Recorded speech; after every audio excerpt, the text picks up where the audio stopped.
ఇది నిజంగా ప్రజలందరి సాక్షిగా మీ అందరి సాక్షిగా జరిగినటువంటి దృశ్యం మనం చూసినటువంటి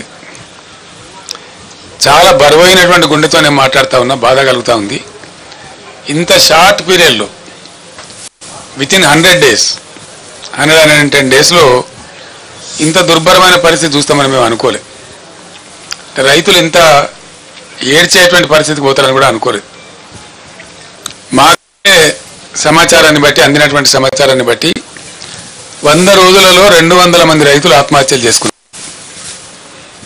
కొందరు కరెంటు షాకులతోని, కొందరు ఆత్మహత్యలు వరసి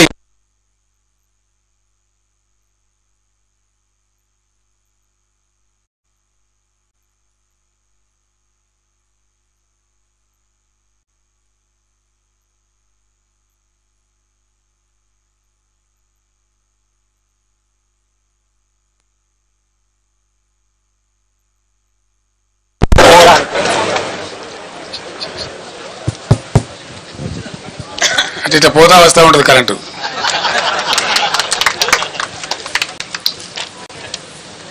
ఇప్పుడు మనందరం ప్రత్యక్షంగా చూస్తా ఉన్నాం. సో ఇట్లా 100 రోజుల పరిపాలనలో 200 మంది రైతులు ఆత్మహత్యలు. నేను కొద్దిగా బాధపడుకుంటూ మాట్లాడుతున్న ఆవేదనతో, ఎందుకంటే రైతులు మళ్ళా ఆత్మహత్య చేసుకునే దుస్థితి ఈ రాష్ట్రంలో వస్తుందని చెప్పి మేము కళ్ళ కూడా అనుకోలే. ఎందుకంటే చాలా వరకు పనులు మేము చేసి పెట్టినాం, పటిష్టంగా చేసి పెట్టినాం. మరి ఎందుకు సంభవిస్తున్నట్టు ఈ ఆత్మహత్యలు?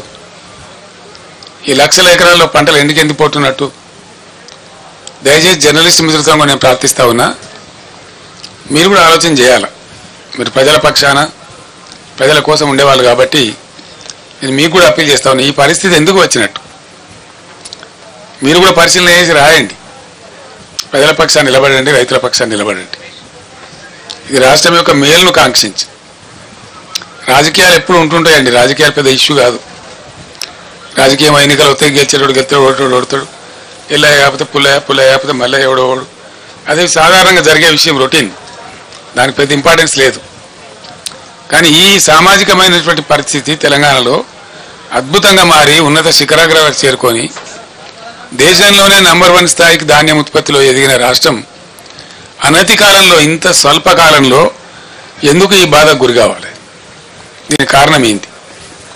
నంబర్ 1, అద్భుతమైనటువంటి ప్రపంచ దేశాలు, యుఎన్ఓ దేశంలో దాదాపు 15-16 రాష్ట్రాలు కొనియాడి వాళ్ళు అమలు చేసుకుంటున్న పథకం మిషన్ భగీరథ. ఎందుకు మంచినీళ్ళ కొరత రావాలా? చీఫ్ సెక్రటరీ గారి స్టేట్మెంట్లు ఏమో సోర్సెస్ అన్ని బరాబరే ఉన్నాయి, ఎవరు భయపడే అవసరం లేదు, మీరు అద్భుతంగా ఉండొచ్చని చెప్తా ఉన్నారు.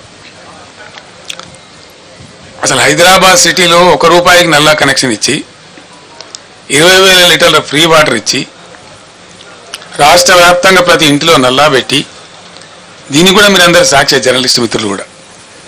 దానిలో ఎందుకు లోపం వస్తుందంటే నాకు అర్థం కాదు. ఏం కారణం? మేము అసెంబ్లీలో ఛాలెంజ్ చేసినాం, నేను స్వయంగా యాజ్ ఎ చీఫ్ మినిస్టర్, ఈ టర్మ్ లోపల భగీరథ కంప్లీట్ చేయకపోతే వచ్చే ఎలక్షన్లో మా పార్టీ పోటీ కూడా చేయదు, మేము ఓట్లు కూడా అడగమని చెప్పి అంత ఛాలెంజ్గా చెప్పి తీసుకొని ఆ పథకాన్ని కంప్లీట్ చేసినాం. ఆ తర్వాత 5 ఏళ్ళు బ్రహ్మాండంగా నడిపినాం. బిందె పట్టుకొని ఆడబిడ్డ ఇక్కడ కనబడలే రోడ్డు మీద. పబ్లిక్ స్టాండ్ పోస్ట్స్ అన్ని మాయమైపోయినాయి రాష్ట్రంలో. ఏ టౌన్లో కానీ ఎక్కడ కానీ మంచినీటి ట్యాంకర్ మనకు కనబడలే గత 5 సంవత్సరాలు. మరి ఇప్పుడు ఎందుకు బిందెలు ప్రత్యక్షమవుతున్నాయి? ఎందుకు మళ్ళీ నీటి మూతలు స్టార్ట్ అయినాయి? ఎందుకు నీళ్ళ ట్యాంకర్లు విచ్చలవిడిగా వ్యాపారం చేస్తున్నాయి? హైదరాబాద్ సిటీలో కూడా ట్యాంకర్లు పెట్టాల్సిన దుస్థితి ఎందుకు దాపరిస్తూ ఉంది? ఇవి ఆలోచించాల్సిన విషయాలు. ఇంకో విషయం ఏంటంటే కరెంటు 1.5 సంవత్సరంలో డిస్ప్రపోర్షనేట్గా చాలా దారుణంగా ఉన్నటువంటి విద్యుత్ రంగాన్ని సుమారు 35,000 కోట్లు ఖర్చు పెట్టి రకరకాల పద్ధతులన్నీ అవలంబించి సెంట్రల్ ఎలక్ట్రిసిటీ అథారిటీని కూడా సంప్రదించి మా మెదడంతా కరగదీసి అద్భుతమైనటువంటి కరెంటుగా మేము తీర్చిదిద్దినాం.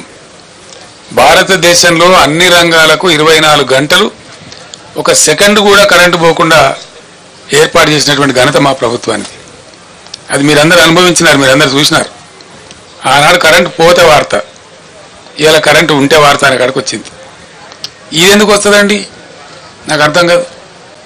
ఒక సెటిల్డ్ సిస్టమ్, విద్యుత్ అనేది చిన్న విషయం కాదు కదా, నోటి మాటలు కాదు కదా, కట్టుకథలు పిట్టకథలు కాదు కదా, ఒక అద్భుతమైన వ్యవస్థ. దాన్ని తీర్చిదిద్ది 7.5-8 ఏళ్ళు అద్భుతంగా మేము మొత్తం ప్రజలకు సరఫరా చేసినాం. కమర్షియల్ కావచ్చు, డొమెస్టిక్ కావచ్చు, అగ్రికల్చర్ కావచ్చు, ఇండస్ట్రీ కావచ్చు, ఐటీ కావచ్చు, ఇంకా మరి ఇతర రంగమైన కావచ్చు, అందరికి కూడా ప్రజలందరికీ కూడా 24/7 పవర్ అద్భుతంగా సప్లై చేసిన ఒకే ఒక్క రాష్ట్రం భారతదేశంలో తెలంగాణ, అగ్రగామి రాష్ట్రం. మరి ఆ రాష్ట్రానికి ఏం చెదలు పట్టింది? అలా 100 రోజులలో ఇంత అస్తవ్యస్తమైంది. దీని ఉన్న తమాషా ఏంది? కొత్తగా నడిపించేది ఏం లేదు, కొత్తగా మొదలు మోసేది లేదు, కట్టెలు కొట్టేది లేదు, కొత్తగా పెద్ద గడపడలు పడి తవ్వేది లేదు. ఉన్న వ్యవస్థ ఉన్నట్టు జరిగించలేని అసమర్థత ఏంది, అశక్తత ఏంది? కట్టిన ఇల్లు పెట్టిపోయి కదా, దాన్ని నడిపించే తెలివి కూడా లేకపోతే ఎట్లా? అంటే మనకు స్పష్టంగా దీన్ని బట్టి అర్థమవుతున్నది ఏంటంటే, ఇప్పుడున్నటువంటి రాష్ట్రాన్ని పరిపాలిస్తున్నటువంటి పార్టీ ప్రభుత్వం యొక్క అసమర్థత, అవివేకం, తెలివి తక్కువతనం, అవగాహన రాహిత్యం, దేన్ని ఎట్లా వాడాలనో తెలియనటువంటి ఒక అర్భకత్వం మనకు స్పష్టంగా కనపడతా ఉంది. ఉన్న కరెంటును వాడుకోవడం తెలివి లేదు, ఉన్న మిషన్ భగీరథ వాడుకునే తెలివి లేదు. అద్భుతంగా వచ్చినటువంటి హైదరాబాద్ నీళ్లు మళ్ళా ఇలా వాటర్ బిల్స్ వస్తూ ఉన్నాయి, ట్యాంకర్లు వ్యాపారం జరుగుతూ ఉంది, కొనలేక జనం చేస్తూ ఉన్నారు. మళ్ళా జనరేటర్లు, ఇన్వర్టర్లు, కన్వర్టర్లు వస్తూ ఉన్నాయి, మళ్ళా స్టెబిలైజర్లు కొనుక్కునే పరిస్థితి వస్తూ ఉంది. మీ అందరి ఇన్ఫర్మేషన్ కోసం నేను ఒక మాట చెప్తా ఉన్నా. హైదరాబాద్కు పెట్టుబడులు ఐటీ రంగంలో, ఇండస్ట్రీలో అద్భుతంగా వస్తున్న తర్వాత హైదరాబాద్ను పవర్ ఐలాండ్ సిటీగా మార్చినాం మేము. ఎటువంటి పరిస్థితి వచ్చిందంటే ఐటీ కంపెనీ వాళ్ళు, పెద్ద పెద్ద వాళ్ళు, చాలా పెద్దవాళ్ళు, ఇంటర్నేషనల్ దిగ్గజాలు, న్యూయార్క్లో పోతుంది పవరు, లండన్లో పోతుంది, కానీ హైదరాబాద్లో పోదురా అనే స్థితి తెచ్చినాం. అది మీకు నేను బట్టి స్టోరీలాగా చెప్తలేను. దాన్ని ఏం చేసినామంటే, బీఆర్ఎస్ ప్రభుత్వం వచ్చిన కొత్తలో ఈ రాష్ట్రంలో నేషనల్ గ్రిడ్కు మన రాష్ట్రం కనెక్టెడ్ లేకుండే, అనుసంధానం లేకుండే. ఒక 5-6 లైన్స్, వార్దా డిచ్పల్లి కావచ్చు, వరంగల్